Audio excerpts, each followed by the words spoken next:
Hello there, my Biology 111. I am your teacher, Vanessa Aragon. We've talked ever so much. So, this video is to help you understand what the scientific method is and the application of it. I could just give you a scientific method video and have you watch it, but I thought you might like the opportunity to get to know me and what I like to do for scientific method. So, with that. So with the scientific method, if you noticed on your discussion board, I have on there about being a baby scientist. And then when it comes to the responses, I'm like, oh, I'm a big scientist now. I'm a grown-up scientist. Mainly because the first thing that happens when I ask my class, when I'm in class, I say, who thinks that they're scientists?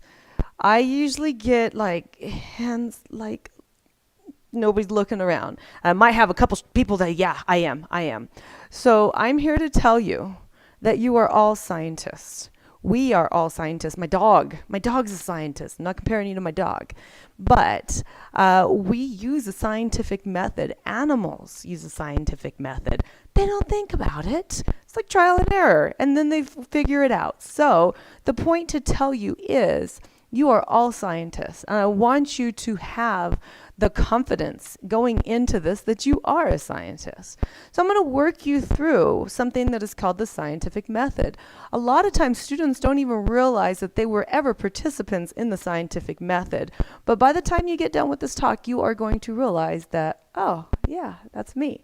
Okay, so with the scientific method, it's a series of steps that we go through in order to identify the natural world, and basically we start to ask questions about the natural world. We do this all the time. I go hiking and I'm like, oh my gosh, look at that. Oh, look at this. Oh, look at that. Or I'll see animals outside. Oh my gosh, look at that baby. Oh, where's his mommy? And you're making observations of the natural world. Okay, and that's what we naturally do. And then so from there we start asking questions about that natural world. And so that is, I forgot to put observation on my list. By the way, when you look on the internet and you look for the scientific method flowchart, none of them are the same. None of them. I can't find the perfect one. I just need to make the perfect one because I incorporate them from everywhere. So don't get caught up in, oh, Mrs. Aragon said it like this, but it's slightly, they don't put that in theirs. It's all right. Okay.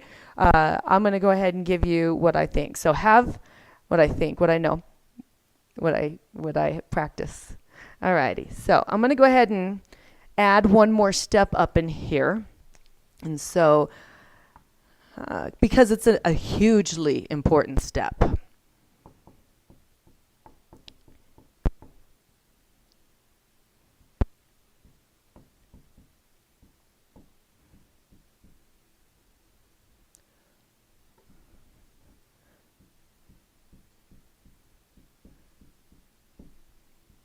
Okay. And hopefully this doesn't get too busy looking for you. You could always pause the video and zoom in. All right, so here's my flow chart of the scientific method. Like I told you, none of them are perfect. None of them are all the same. I don't think I found one that had everything in it, except for the one that I just made.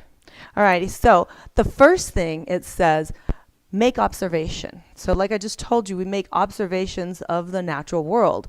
We do that using our senses. We do that using our sight, our hearing, our smell, our taste, our touch.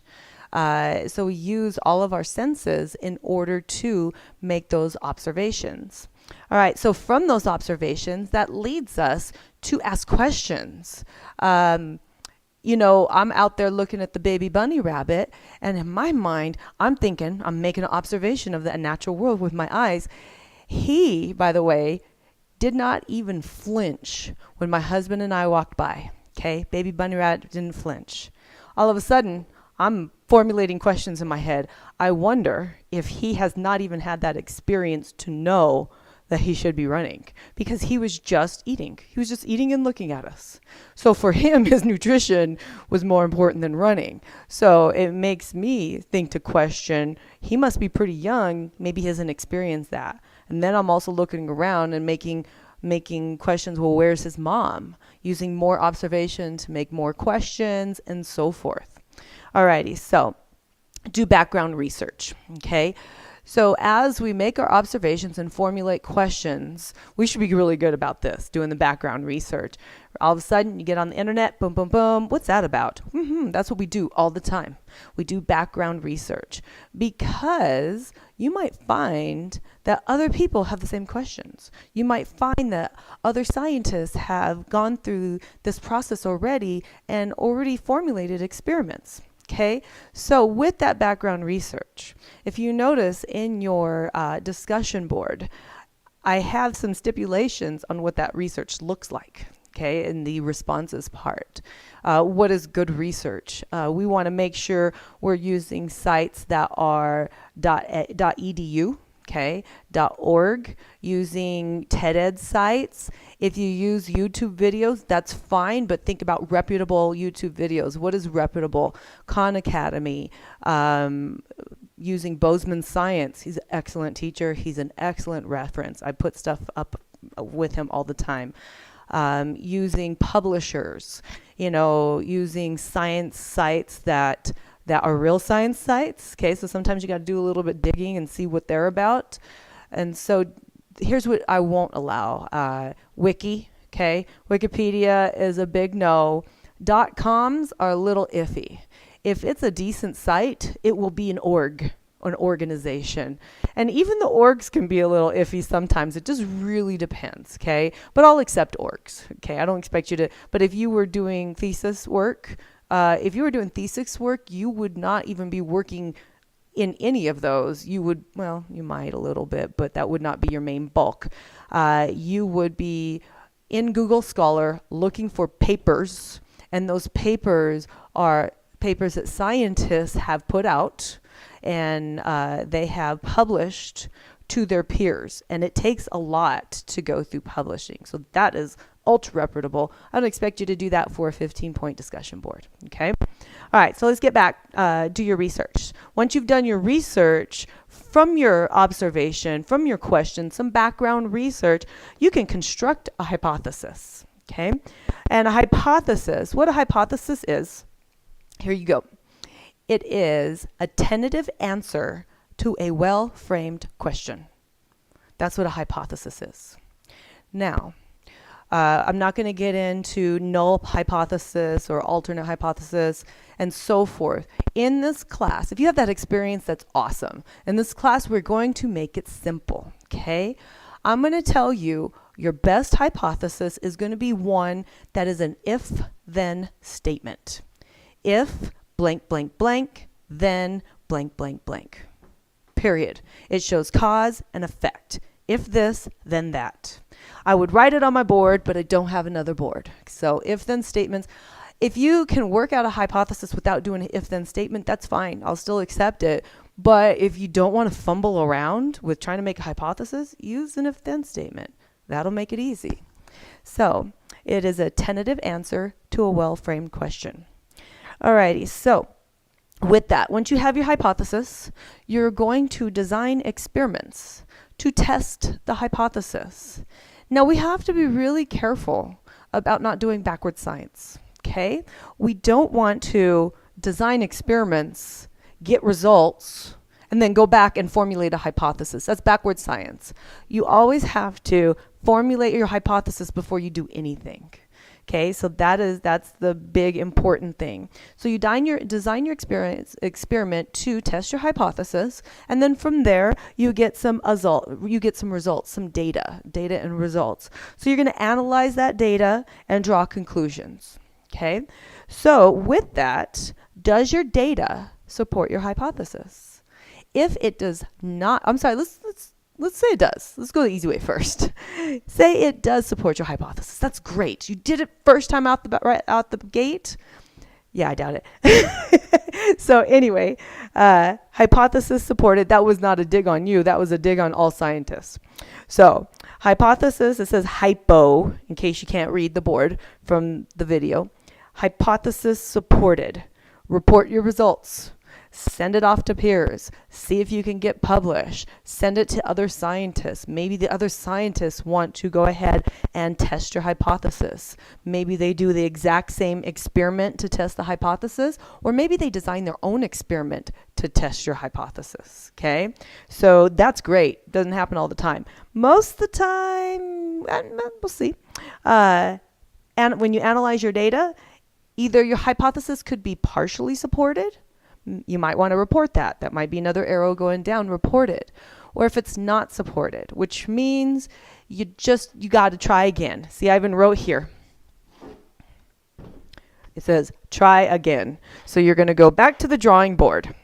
Now, this is where you're going to start to see the fluidity of this flowchart. Because, yes, I put try again, reconstruct that hypothesis. Maybe you do that. But maybe it wasn't the hypothesis that was a problem. Maybe it was your experiment that's a problem. So maybe instead of your data, go back, why don't you maybe reconstruct your experiment and see what happens. So it's not always about the hypothesis. So it's very fluid.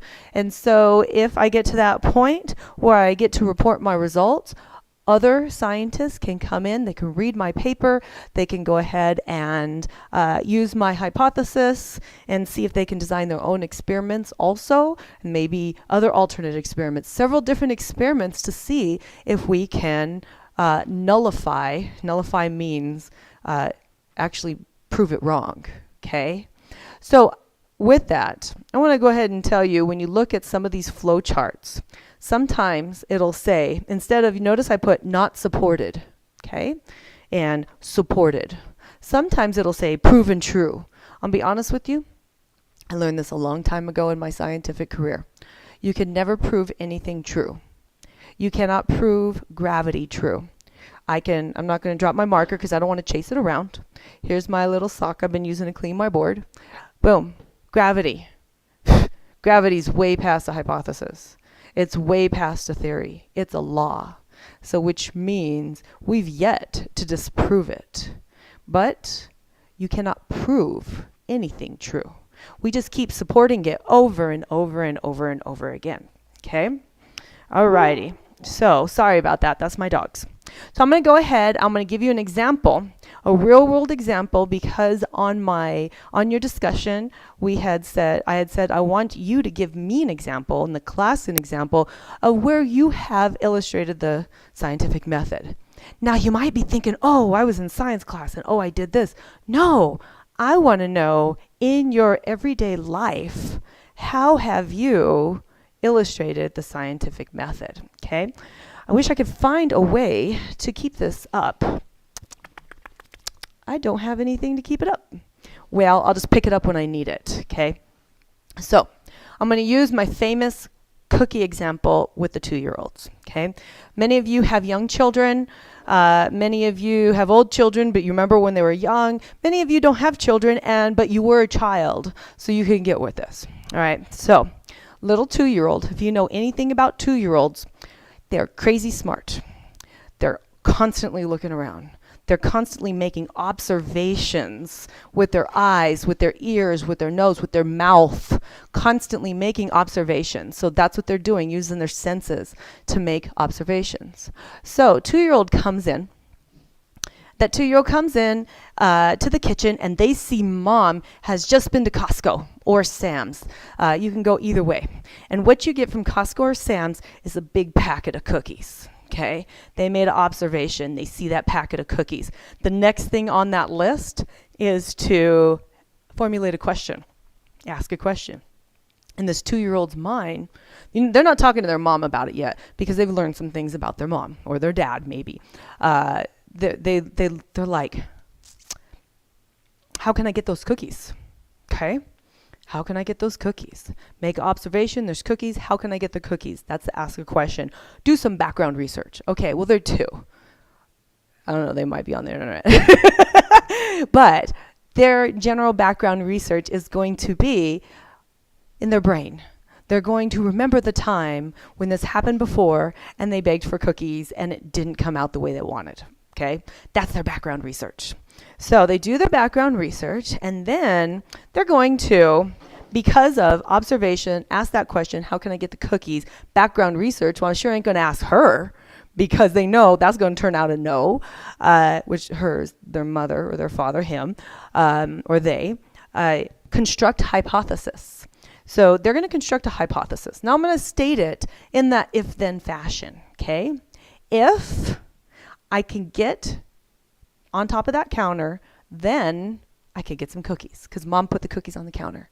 Simple if-then statement, cause and effect. If I can get on top of the counter, then I can get the cookies. That's the hypothesis. Now, the next thing you're going to do, mom left the room, they're going to test that hypothesis. So being that they're two, they're going to start with the most simplistic test first. Remember, this is their first time. The next time they won't. They'll know exactly what to do. First time, they walk up to the counter. Counter's kind of high, 2 down here. They're like, nope. Okay. That was their experiment. They tested their hypothesis of if I can get on the counter, then I can get the cookies. With the experiment of walking up to the counter and reaching as hard as they could. And so then they got data. That data did not support their hypothesis. They didn't get the cookies. So back to the drawing board, and they're going to reformulate their hypothesis. They're going to say, if I can climb up on the drawers, then I can get on the counter to get the cookies. So that's what 2-year-olds do. That's why you got to have drawer locks, especially on your credenzas and everything. Credenza, that's such an old-fashioned word. So what they do, they step on the drawers in the kitchen, and they get a little higher, and they get a little higher, right? And those drawers are sliding out and everything, and they just can't get to it. That was their experiment. They have to go back to the drawing board because their hypothesis of if they can climb up and get to the counter, then they can get the cookies was not supported. Back to the drawing board. Reconstruct your hypothesis. Next, they're figuring it out because that's how 2-year-olds are. If I get this chair, slide it up, just like the 2-year-olds do, right? Climb on it. Wait, I can't do the experiment yet. Got to think in the head first. Hypothesis. If I push the chair up and climb on it, then I can reach the cookies. All right, now experiment. Yeah? Experiment. Reach, reach, reach. Boom. I don't know if I'm out of sight here, but I'm getting cookies. Okay? Now, my hypothesis has been supported. I can report my results. So how does a 2-year-old report his results? When his friends come over, he shows them how to do it. Exactly. That's how he reports the results. And then now, because he's done that background research, because he has collected data and figured out how to support the hypothesis, he'll never start from the beginning again. He'll continue with the experiment that always works. So that is how little 2-year-olds are baby scientists, and they grow up to be big scientists. So as you go to do your discussion board, I want you to give me some real world examples, okay? But here's the deal. I want to see every single step. I want you to tell me every single step, okay? I don't want to go back and be like, what about this step? What about this step? Don't just give me a paragraph of where you think. I want you to tell me your observations, your questions, your background research, if applicable, not always applicable, right? Hypothesis, you got to have a hypothesis, okay? So I want you to be very specific in when you did that. And you give me an overall synopsis of what happened, but I want to make sure that you tell me all of your steps. So I hope you've enjoyed this video, and I hope you have fun with this discussion board.